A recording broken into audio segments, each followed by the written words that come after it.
नमस्कार, स्वागत है आप सभी का। दूरदर्शन समाचार आप देख रहे हैं और देश दुनिया की ताजा तरीन खबरों को लेकर हाजिर हूं मैं कृतिका। अगले आधा घंटे में हम जानेंगे देश दुनिया की तमाम खबरें, जिसमें सबसे पहले शुरुआत करते हैं हेडलाइंस के साथ में। मानसूनी सीजन के बीच केंद्रीय गृह मंत्री अमित शाह की अध्यक्षता में नई दिल्ली में हुई एक उच्च स्तरीय बैठक। देश में बाढ़ प्रबंधन को लेकर तैयारियों की हुई समीक्षा। पारदर्शी और निष्पक्ष परीक्षाओं के लिए केंद्र सरकार का बड़ा फैसला। सीबीआई करेगी नीट यूजी में कथित अनियमितताओं की जांच।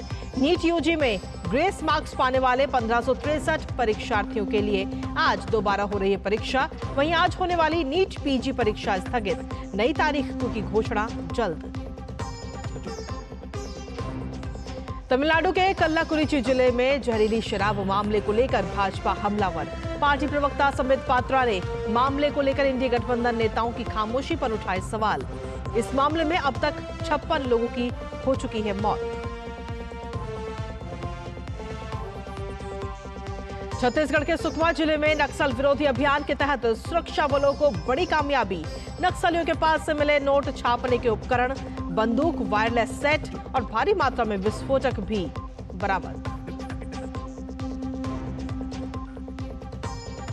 इसरो ने फिर किया कमाल। आरएलवी पुष्पक की तीसरी सफल लैंडिंग कर लगाई हैट्रिक। इसरो अध्यक्ष एस सोमनाथ ने दी बधाई।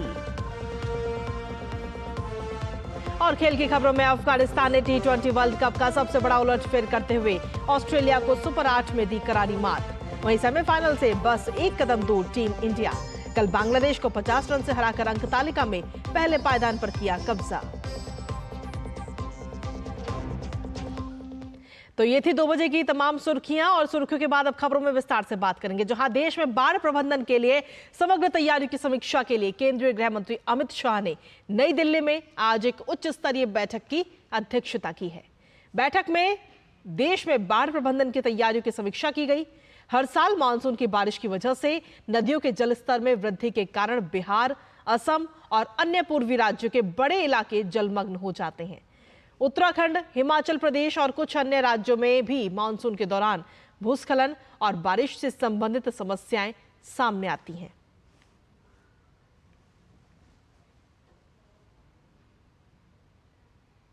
और वहीं मेडिकल दाखिले की नीट यूजी 2024 परीक्षा में कथित गड़बड़ी की जांच अब केंद्रीय जांच ब्यूरो करेगा। दरअसल शिक्षा मंत्रालय ने परीक्षा से जुड़ी हुई गड़बड़ी मामले में समीक्षा के आधार पर पूरे प्रकरण की जांच सीबीआई को सौंपने का अहम फैसला लिया है। नेशनल टेस्टिंग एजेंसी ने बीती 5 मई को ओएमआर पेन और पेपर मोड में नीट यूजी 2024 परीक्षा आयोजित की थी। 4 जून को परिणाम घोषित होने के बाद से ही परीक्षा में गड़बड़ी के तमाम आरोप लग रहे हैं। परीक्षा की शुचिता और पारदर्शिता को बनाए रखने के लिए सरकार ने इस मामले को व्यापक जांच के लिए सीबीआई को सौंपने का निर्णय लिया है। केंद्र सरकार ने एक दिन पहले ही सार्वजनिक परीक्षाओं में अनुचित साधनों को रोकने और उसमें जुड़े या उसके अनुषंगिक मामले का प्रावधान करने के लिए सार्वजनिक परीक्षा अनुचित साधनों की रोकथाम अधिनियम 2024 भी लागू किया है। सरकार परीक्षाओं को पारदर्शी तरीके से सुनिश्चित करने और छात्रों के हितों की रक्षा के लिए प्रतिबद्ध है। सरकार ने साफ कहा है कि इन गड़बड़ी में शामिल किसी भी व्यक्ति या संगठन के खिलाफ सख्त कार्रवाई होगी। वहीं नीट यूजी परीक्षा में ग्रेस मार्क्स पाने वाले परीक्षार्थियों के लिए आज दोबारा परीक्षा का आयोजन हो रहा है। आपको बता दें कि नीट यूजी की पुनर्परीक्षा में 1563 छात्रों के लिए आयोजित की जा रही है। परीक्षा के लिए देश भर में 7 केंद्र बनाए गए हैं। छत्तीसगढ़ और हरियाणा के 2-2, गुजरात और मेघालय और चंडीगढ़ में 1-1 केंद्र पर परीक्षा का आयोजित की जा रही है। दोपहर 2 बजे से शाम 5:20 तक ये परीक्षा चलेगी। परीक्षा को सुचारू रूप से आयोजित करने के लिए खास इंतजाम किए गए हैं। इसके साथ ही परीक्षा केंद्रों के बाहर शांति व्यवस्था बनाए रखने के लिए 200 मीटर की परिधि में धारा 144 भी लागू रहेगी। परीक्षा केंद्रों की 200 मीटर की परिधि में फोटो स्टेट की दुकानों को बंद करने का निर्देश दिया गया है। दरअसल परीक्षा शुरू होने में देरी की वजह से इन 1563 छात्रों को ग्रेस मार्क्स दिए गए थे।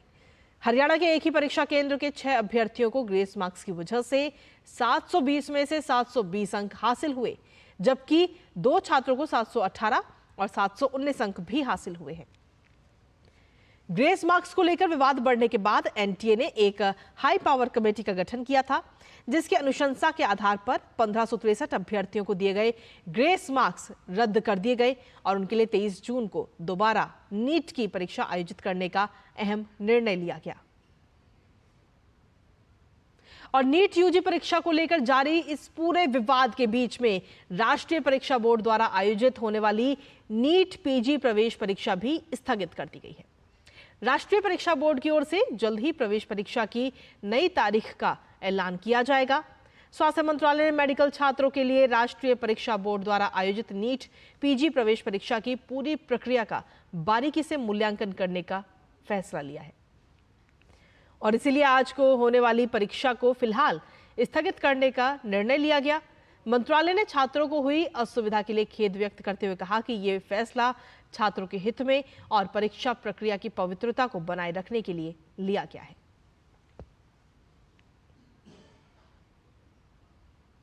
मेडिकल प्रवेश परीक्षा यानी नीट पेपर लीक मामले के तार महाराष्ट्र के लातूर तक पहुंच चुके हैं और इस मामले में नांदेड़ की एटीएस टीम ने पेपर लीक मामले में के संदेह में 2 लोगों को हिरासत में भी लिया है।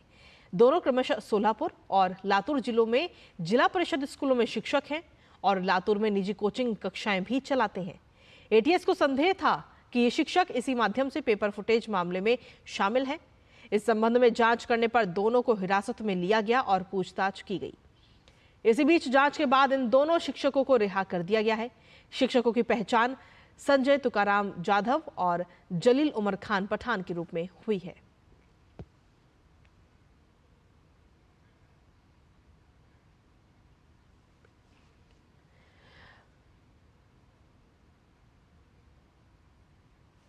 तो जिस तरीके से देखा जाए तो कहीं ना कहीं अब कई सारे सवाल भी खड़े हो रहे हैं, लेकिन हालांकि सरकार की तरफ से ये वादा जरूर दिया गया है कि कोई भी पारदर्शिता जरूर इसमें निभाई जाएगी।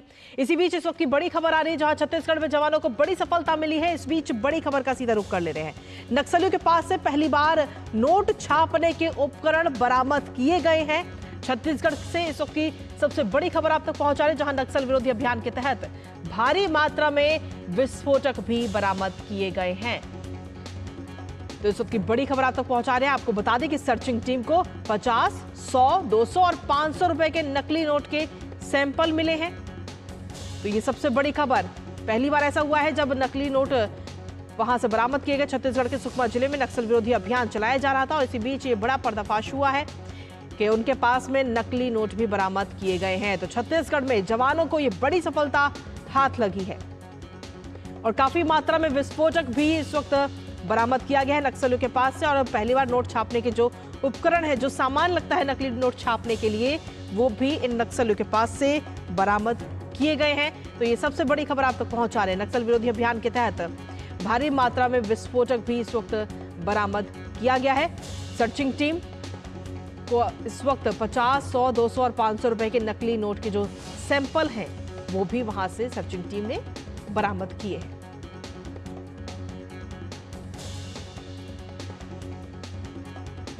और इसी बीच सीधा रुख कर लेते हैं हमारे सहयोगी सोमेश पटेल का, हमारे साथ जुड़ गए फोन लाइन पर। सोमेश, फिलहाल क्या कुछ ताजा अपडेट है आपके पास में? एक बड़ी सफलता जो है वो सर्चिंग टीम के हाथ लगी है। आपको जरूर बताना चाहूंगा, छत्तीसगढ़ के बस्तर में पिछले कई महीनों से नक्सल विरोधी अभियान जारी है और आज पहली बार नक्सलियों के पास से नकली नोट छापने की मशीन से नोट मिले हैं, जो सर्चिंग टीम को मौके से 50, 100, 200 और 500 रुपए के नकली नोट के सैंपल बरामद हुए हैं। जो सुकमा के एसपी है उनसे बातचीत हुई तो उनका कहना है कि नक्सलियों द्वारा नकली नोट छापने और उसे खपाने की जानकारी मिली थी। इस पर सुकमा पुलिस अलर्ट हो गई थी और मुखबिर की सूचना पर जो नक्सलियों का गढ़ है उस इलाके में पुलिस की टीम मौके पर पहुंची और लगातार जिसके बाद जिला बल, डीआरजी, बस्तर फाइटर और 50वीं वाहिनी सीआरपीएफ संयुक्त टीम की सर्चिंग टीम लगातार मैलसूर जो इलाका है उस इलाके में लगातार नक्सलियों की आमद की खबर मिली थी और वहां पर मौके पर टीम पहुंची और उनके पास से भारी मात्रा में ये जो नकली नोट भी बरामद हुए और दूसरा नकली जो सामान है उनके पास से मिले हैं। जवानों के पास इसके अलावा बंदूक, वायरलेस सेट, मैगजीन, नकली की वर्दी, भारी मात्रा में विस्फोटक सामान। तो लगातार जो छत्तीसगढ़ की बस्तर की पुलिस है लगातार नक्सल विरोधी अभियान मिले और बड़ी सफलता मिली है। दूसरी तरफ जो जानकारी मिल रही है, साल 2022 में बड़े नक्सली कैडरों ने जो एरिया जो कमेटी थी, एक एक नक्सली सदस्य को नकली नोट छापने की ट्रेनिंग भी दी गई थी और जो प्रशिक्षण किया गया था इस कमेटी में प्रशिक्षित नक्सली जो नोट छपाकर अनुरोधी जो इलाका है, जो नक्सल प्रभावित का जो क्षेत्र इलाका है, उस इलाके में जो साप्ताहिक बाजार होते हैं उस नोट को खपाने की संजिश में थे। जी सोमेश, ये कुछ खास तस्वीरें भी हम इस वक्त देख पा रहे हैं जो आपकी तरफ से भेजी गई हैं और अपने दर्शकों को भी दिखा रहे हैं। इन तस्वीरों में हम देख पा रहे हैं कि कई वायरलेस कनेक्टर जो है वो भी इस वक्त बरामद किए गए हैं। जी, जो तस्वीर आप साफ तौर पे देख सकते हैं कि लगातार जो बस्तर का जो क्षेत्र है, बस्तर के क्षेत्र में लगातार नक्सली अपने आमद की खबर बताते रहते हैं, कहीं ना कहीं लोगों में अपने बारे में बताते हैं कि, लेकिन दूसरी तरफ जो छत्तीसगढ़ की बस्तर पुलिस है लगातार नक्सल विरोधी अभियान चलाया जा रहा है और कहीं ना कहीं नक्सल विरोधी अभियान के साथ लगातार आपने देखा होगा पिछले कुछ महीनों में लगातार जो बस्तर का क्षेत्र है, चाहे मैं सुकमा, दंतेवाड़ा, बीजापुर, कांकेर की बात करूं तो इस इलाके में जवानों ने नक्सलियों को मार गिराया है। तो कहीं ना कहीं जिस तरह से छत्तीसगढ़ में लगातार नक्सलियों के खिलाफ अभियान चलाया जा रहा है, नक्सल उन्मूलन अभियान के तहत बड़ी संख्या में नक्सलियों की गिरफ्तारी भी की जा रही है। बस्तर का जो नक्सली है आर्थिक तंगी से जूझ रहे हैं, तो कहीं ना कहीं जिस तरह से इस तरह का वो काम कर रहे हैं पैसों की कमी को पूरा करने के लिए नकली नोट को छापना शुरू कर दिया और जो साप्ताहिक बाजार होते हैं उस बाजार में इस नोटों का उपयोग करते हैं। जी सोमेश, जिस तरीके से कहा जा सकता है कि सरकार कहीं ना कहीं नक्सल विरोधी अभियान तो लगातार सरकार की तरफ से चला ही जा रहा है और एक लक्ष्य रखा गया है कि ताकि पूरा छत्तीसगढ़ जो है नक्सल मुक्त हो, उसकी तरफ से एक और बड़ा कदम आज का। जी जरूर, जिस तरह से जो छत्तीसगढ़ में बीजेपी की सरकार आई है तब से लगातार बस्तर के क्षेत्र में लगातार सर्चिंग अभियान जारी है, चाहे सीआरपीएफ की टीम, कोबरा बटालियन तमाम ये यहाँ पर मौके पर पहुंच रहे हैं और जो बस्तर का जो मैंने बताया कि जो सुकमा, दंतेवाड़ा, कांकेर इलाके वो घोर नक्सल प्रभावित इलाके हैं, तो कहीं ना कहीं छत्तीसगढ़ पुलिस को एक बड़ी सफलता मिली है और लगातार जो उस इलाके में अभी भी सर्चिंग जारी है और भी कुछ इसमें खुलासे हो सकते हैं। जी हाँ, जिस तरीके से हम तस्वीरों में देख रहे हैं कि उसमें जो मशीनें हैं वो भी वहां पर रखी हुई, मशीन गन भी वहां पर रखी है, विस्फोटक का सामान काफी सारा बरामद किया गया है। इसके अलावा प्रिंटिंग मशीन वहां पर रखी है जिसके जरिए नोट छापने के जो कवायद है वो चल रही थी और साथ ही कई सारी स्याही की जो बोटल्स हैं वो भी हम इन तस्वीरों में देख पा रहे हैं। सोमेश जी, कहीं ना कहीं जिस तरह से जो बस्तर पुलिस को यह जानकारी मिली थी कि यहाँ पर जो उनका कैंप है यहाँ पर जो संचालित हो रहा था, तो पुलिस को मुखबिर पर सूचना मिली थी और मुखबिर की सूचना मिलने पर वहाँ के जो सीआरपीएफ, कोबरा बटालियन और छत्तीसगढ़ पुलिस के अफसर वहाँ पर पहुंचते हैं। तो मौके पर जो प्रिंटर है, माने जो नकली नोट किस तरह से छापा जाता है, वहाँ पर किस तरह से प्रशिक्षण किया जाता है, किस तरह से नक्सली ट्रेनिंग दे रहे थे, तो कहीं ना कहीं एक बड़ी सफलता मिली हो। तो और जिस तरह से वहां पर भारी मात्रा में नोट छापने वाली स्याही 200 रुपए से लेकर 50 रुपए के नकली नोट बरामद हुए हैं और कहीं ना कहीं ये छत्तीसगढ़ की बस्तर पुलिस को बड़ी सफलता मिली है। जी, अभी फिलहाल आगे किस तरीके से अभियान को चलाया जा रहा है सोमेश? लगातार उस इलाके में नक्सल विरोधी अभियान लगातार जारी है और कहीं ना कहीं जो उस इलाके में नक्सली अपनी आमद की खबर बताते हैं तो कहीं ना कहीं नक्सलियों में एक डर है, जवानों का खौफ है कि कहीं ना कहीं एक बड़ी सफलता मिली। और दूसरी तरफ बस्तर का जो इलाका है, मैंने पहले भी बताया, जो घोर नक्सल प्रभावित इलाका है, इस इलाके में लगातार सर्चिंग अभियान जारी है। जी चलिए, फिलहाल बहुत बहुत शुक्रिया सोमेश, तमाम जानकारी और अपडेट्स हमारे साथ में साझा करने के लिए। आप लगातार अपनी नजर जो है इस खबर पर बनाए रखिएगा। तो कहीं ना कहीं छत्तीसगढ़ की अगर हम बात कर रहे हैं तो छत्तीसगढ़ में एक बड़ी सफलता इस वक्त जवानों के हाथ लगी है। और इसी के साथ चलिए अब अगली खबर का भी रुख कर लेते हैं, जहां 18वीं लोकसभा का पहला सत्र जो है वो कल से शुरू होने जा रहा है और इस सत्र में नवनिर्वाचित लोकसभा सदस्यों को सबसे पहले शपथ दिलाई जाएगी। साथ ही प्रोटेम स्पीकर नियुक्त किए गए भारतीय जनता पार्टी के वरिष्ठ सांसद भर्तृहरि महताब सदस्यों को शपथ दिलाएंगे।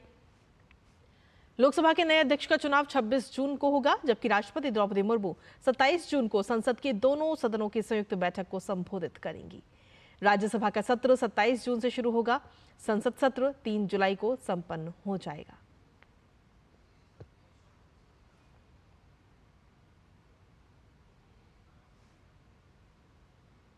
और वहीं केंद्र सरकार ने सरोगेसी के जरिए बच्चे को जन्म देने वाली मां और उन बच्चों को अपनाने वाले माता पिता को बड़ा तोहफा दिया है।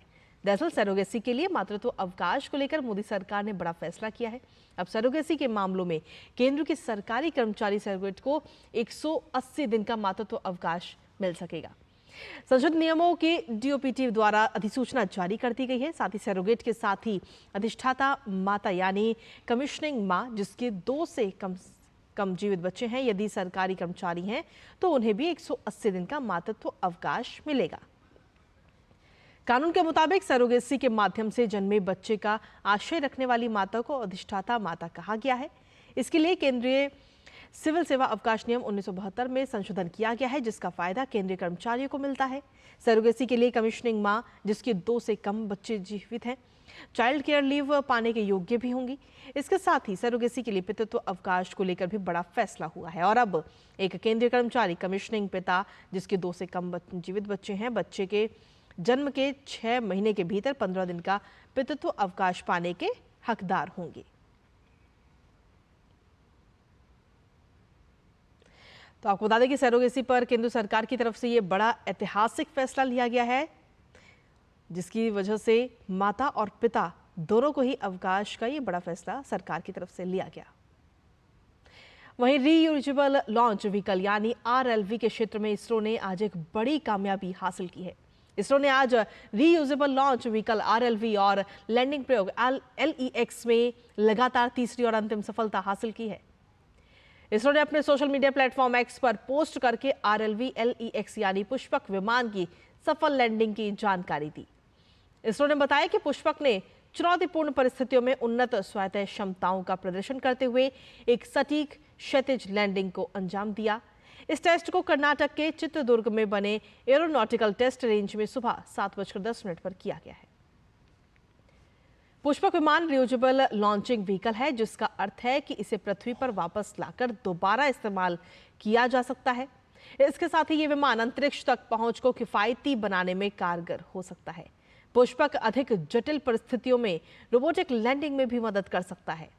पंखों वाले इस व्हीकल को अधिक कठिन युद्धाभ्यास करने, क्रॉस रेंज और डाउन रेंज दोनों को सही करने और पूरी तरह से ऑटोनोमस मोड में रनवे पर उतरने के लिए तैयार किया गया है। और खबरों में आगे बढ़ते हुए बात करेंगे जम्मू कश्मीर की, जहां उरी सेक्टर में सुरक्षा बलों और आतंकियों के बीच चली मुठभेड़ में सुरक्षा बलों ने एक आतंकी को मार गिराया है। संदिग्ध आतंकी बॉर्डर पार से घुसपैठ की कोशिश में लगे हुए थे। इलाके में सर्च ऑपरेशन भी चलाया जा रहा है। वहीं तमिलनाडु के कल्लाकुरिची में जहरीली शराब से 50 से ज्यादा मौतों को लेकर भारतीय जनता पार्टी ने राज्य की DMK सरकार पर तमाम सवाल उठाए हैं। भारतीय जनता पार्टी के प्रवक्ता संबित पात्रा ने मीडिया में चल रही खबरों का हवाला देते हुए सवाल उठाया कि मुख्य आरोपी के DMK से क्या संबंध है। अब मुख्यमंत्री MK स्टालिन को इस पर जवाब देना चाहिए। आज जो अखबार में तथ्य है उसमें बड़े स्पष्ट रूप से लिखा गया है कि यहां पर वो कहते हैं कि ये जो गोविंद राज है, जो इसका किंगपिंग है, उसके घर के फोटो को, तस्वीर को मीडिया में दिखाया गया था। उसके घर के बाहर DMK के स्टिकर्स लगे हुए हैं और घर के अंदर भी DMK के स्टिकर्स लगे हुए हैं। So my question to mister Stalin, the chief minister of Tamil Nadu is, sir, are you complicit or not? Who will answer on your behalf? और वहीं भारतीय जनता पार्टी के प्रवक्ता ने कांग्रेस, DMK और अन्य विपक्षी दलों की चुप्पी पर भी सवाल उठाए। More than 56 people have died and many of them are critical still. इस विषय पर कांग्रेस पार्टी के मल्लिकार्जुन खड़गे, प्रियंका वाड्रा, राहुल गांधी, सोनिया गांधी, DMK और इंडिया अलायंस के तमाम जो लोग हैं, इस पे एक चुप्पी साधे हुए हैं। अगर 32 से अधिक दलितों की, मैं तो कहूंगा ये हत्या है, ये मृत्यु नहीं है। अगर एक प्रायोजित हत्या होती है, उस पर इतने पॉलिटिकल पार्टीज चुप हैं केवल इसलिए, और उनके एजेंडे में यह विषय इसलिए नहीं आता है क्योंकि उनको लगता है कि उनका राजनीतिक हित इससे सध नहीं रहा है। वहीं कर्नाटक सरकार ने सूरज रेवन्ना के खिलाफ यौन शोषण मामले की जांच CID को सौंप दी है। शनिवार को हुए एक युवक की शिकायत पर सूरज रेवन्ना के खिलाफ होलेनर सिरपुरा पुलिस स्टेशन में मामला दर्ज किया गया। सूरज को पुलिस ने गिरफ्तार कर लिया है। पूर्व सांसद प्रज्वल रेवन्ना के भाई JDS MLC सूरज रेवन्ना पर एक व्यक्ति ने आरोप लगाया कि 16 जून को रेवन्ना के फार्म हाउस पर उसके साथ यौन उत्पीड़न किया गया था।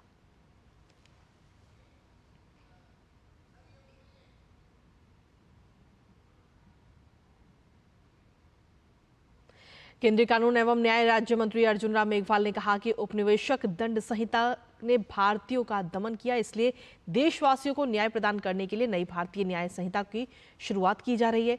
चेन्नई में एक कार्यक्रम को संबोधित करते हुए उन्होंने कहा कि आजादी के बाद कई अनावश्यक कानून अस्तित्व में थे जिन्हें खत्म कर दिया गया।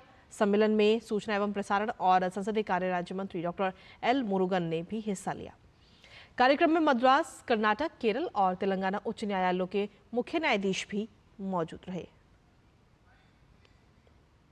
1 जुलाई से तीनों हमारे जो क्रिमिनल जस्टिस सिस्टम पे जो कानून आए हैं वो लागू हो जाएंगे और इसमें ईज ऑफ जो लिविंग है वो निश्चित रूप से बढ़ेगा, नागरिकों की सुविधा बढ़ेगी, टेक्नोलॉजी का उपयोग होगा और टाइमलाइन इसमें तय की है। ये मेजर चेंज है। टाइमलाइन तय करते ही नागरिकों को न्याय जल्दी मिलेगा। आम आदमी पार्टी के सभी सांसद, विधायक और वरिष्ठ नेता आज उपराज्यपाल वीके सक्सेना के आवास पर पहुंचे, जहां उन्होंने दिल्ली में पानी की कमी को लेकर उपराज्यपाल से चर्चा की। मुलाकात के बाद आम आदमी पार्टी के नेता सौरभ भारद्वाज ने कहा कि हमारे उपराज्यपाल से बात हुई है, एलजी ने हमें जल संकट के समाधान का आश्वासन दिया है। और इसी बीच दिल्ली में जल संकट को लेकर भारतीय जनता पार्टी आम आदमी पार्टी पर हमलावर है। दिल्ली भाजपा अध्यक्ष वीरेंद्र सचदेवा ने कहा कि स्थिति को सुधारने के लिए आप अपनी असफलता को छुपाने का प्रयास कर रही है।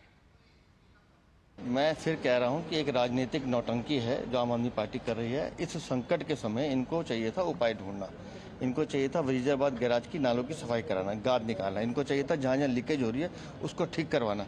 जितने लीकेज पॉइंट मीडिया में आए हैं आज भी वो वैसे के वैसे चल रहे हैं। मतलब स्थिति को सुधारने की बजाय अपनी असफलता को छुपाने का प्रयास कर रहे हैं आम आदमी पार्टी के लोग।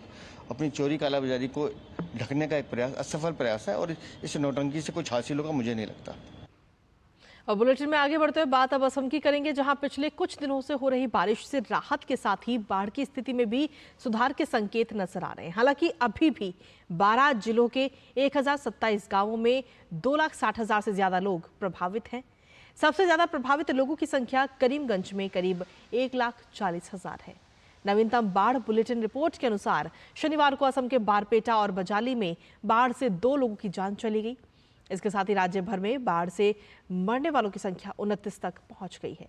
फिलहाल कोपिली और कुशियारा नदियां खतरे के निशान से ऊपर बह रही हैं। मौसम विभाग के अनुसार आज उप हिमालय, पश्चिम बंगाल, सिक्किम, असम, मेघालय, नागालैंड, मणिपुर, मिजोरम, त्रिपुरा के अलग अलग स्थानों पर भारी बारिश होने की भी संभावना है। अब बात मुंबई की करेंगे, जहां मानसून थोड़ा सा थमने के बाद अब फिर से सक्रिय हो चुका है। शहर के कई हिस्सों में झमाझम बारिश हुई। पिछले कुछ महीनों में भीषण गर्मी की मार झेल रहे लोगों को राहत मिली है, तो वहीं बारिश के बाद मुंबई में मौसम भी काफी सुहावना हो गया है। बारिश ने मुंबई समेत उपनगरों में दस्तक दे दी है।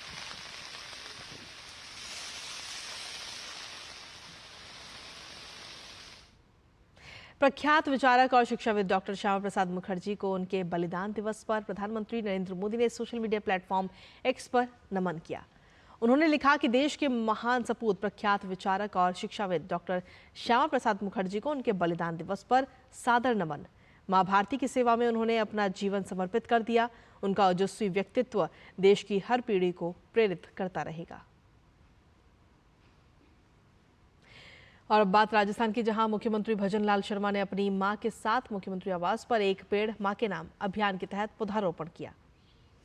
इस मौके पर उन्होंने सभी से ज्यादा संख्या में पौधारोपण करने की भी अपील की है।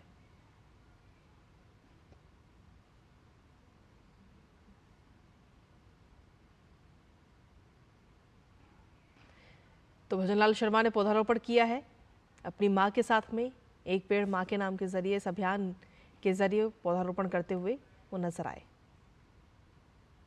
वहीं केंद्रीय मंत्री और झारखंड विधानसभा चुनाव के प्रभारी शिवराज सिंह चौहान रांची पहुंच गए हैं। यहां उन्होंने सबसे पहले आदिवासियों के महानायक बिरसा मुंडा की प्रतिमा को नमन किया। अब शिवराज अगले कुछ दिनों तक रांची में ही प्रवास करेंगे और संगठन को मजबूत बनाने के साथ ही विधानसभा चुनाव की रणनीति पर बीजेपी नेताओं के साथ विचार विमर्श करेंगे।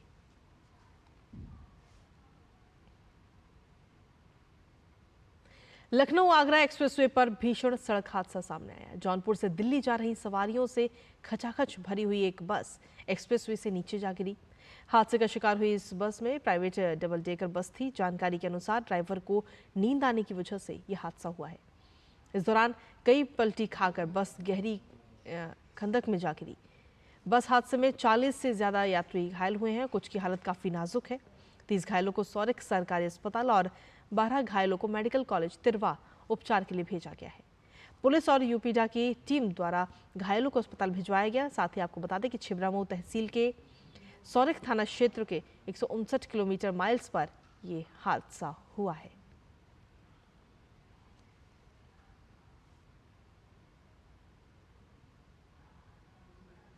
और आगे बढ़ते हुए बात करेंगे खेलों की, जहां राशिद खान की कप्तानी में अफगानिस्तान की टीम ने T20 वर्ल्ड कप 2024 में बड़ा उलटफेर करने के साथ ऑस्ट्रेलिया की टीम को सुपर 8 के मुकाबले में 21 रनों से मात दी है। इस मुकाबले में अफगान टीम ने पहले बल्लेबाजी करते हुए रहमानुल्लाह गुरबाज और इब्राहिम जादरान की अर्धशतकीय पारियों के दम पर 20 ओवर्स में 6 विकेट के नुकसान पर 148 रनों का स्कोर बनाया था। तो इस टारगेट का पीछा करने उतरी ऑस्ट्रेलियाई टीम लगातार अंतराल में विकेट गंवाती रही, जिसके चलते टीम 19.2 ओवर में 127 रनों के स्कोर पर ही सिमट गई। अब सुपर 8 राउंड में ग्रुप 1 से कौन सी 2 टीमें सेमीफाइनल में अपनी जगह पक्की करेंगी, इसकी जंग काफी रोमांचक हो चुकी है। और इसी के साथ फिलहाल बुलेटिन में मेरे साथ इतना ही। बाकी देश दुनिया की तमाम खबरों के लिए आप देखते रहिए DD न्यूज। नमस्कार।